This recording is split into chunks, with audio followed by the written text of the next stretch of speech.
Glancing at the clock on the bedside table, I could see 7 a.m. glowed red and bright. My internal clock was still on East Coast time, and I had started a bad habit of napping in the mid-afternoon sun for the past 3 days. Sounds of the ocean filtered through the open terrace doors, a warm breeze brushing across the room and filling it with aromas of salt water and sand.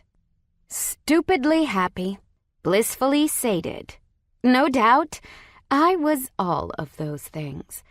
The sole reason lay beside me, sprawled out on his back, with soft white sheets barely covering his deliciously naked form. Kline was sound asleep, hair mussed up, and a small grin etched across his full lips. He had passed out that way after round 3, or was it 4? And that little expression of appreciation had stayed intact for the past hour. We had been on our honeymoon for 3 days, and I still needed to pinch myself to believe it was real.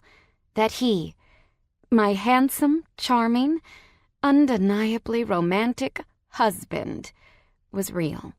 We still had another week and a half to enjoy our privacy in Bora, but I was already feeling grumpy over the idea of returning home and leaving our little slice of tropical heaven. I grabbed my phone from the nightstand and scrolled through numerous emails. One from my boss, Kline's good friend Wes, urged a quick response. To Georgia Brooks at Mavericks.com from Wes Lancaster at Mavericks.com. Georgia, I hope you and Kline are enjoying your honeymoon. If you can spare a few minutes away from your husband, I'd be forever in your debt if you could take a glance at this contract. If he gives you grief, just send him my way. I'd really like your opinion on this offer before we pull the trigger. Wes Lancaster, President and Chief Executive Officer, New York Mavericks, National Football League. I read through the contract and sent a quick email back to Wes, highlighting the things I didn't like. The offer was good, but it could be better. First rule of business: always be prepared to negotiate and never take the first offer that's sent your way.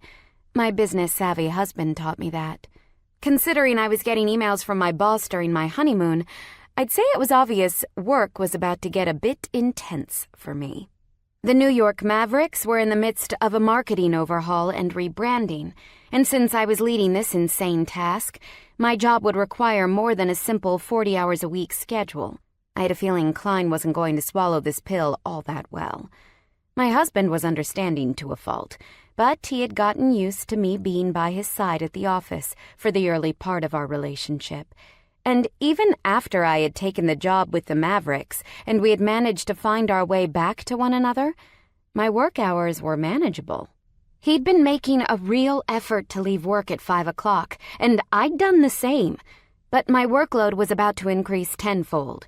Who wants to hear that kind of news from their brand new wife?